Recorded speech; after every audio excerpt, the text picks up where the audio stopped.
అబ్బా ఏమేం చేసి ఈరోజు పేమెంట్ వచ్చేడుతుండే, నెక్స్ట్ వీక్ ఇస్తాను క్లైంట్ మెసేజ్ పెట్టండు. ఒక్క పని కూడా టైం అయితే లేదు. చిలకకు చెప్పినట్టు చెప్తున్నా, వింటే కదా. అన్ని పనులు చేస్తూనే ఉన్నా కదా. నేను చెప్పేది ఇంటి పనుల గురించి కాదు.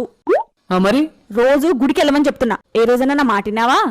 నువ్వు చేపించే ఇంటి పనులతో ఫుర్సత్ దొరుకుతాయి కదా గుడికి పోనీకే. ఏం ఆలోచిస్తున్నావు? అయితే గుడికి వెళ్ళి పూజలు చేస్తే నిజంగా ప్రాబ్లమ్ సాల్వ్ అవుతాయి అంటావా? 1, 2 కాదు, నీ మెడకు చుట్టుకున్నవన్నీ పోతాయి. మీ నాన్న రోజు గుడికి పోతుండే కదా. ప్రతిరోజు. వచ్చింది, డౌట్ వచ్చింది. ఏం డౌటు? అదే నాన్న రోజు గుడి, మీ నాన్న ప్రాబ్లం నా మెడక్. నేను గుడికి పోయేస్తా. అరే వా, ఈరోజు పంచి మన అకౌంట్లో పడ్డది.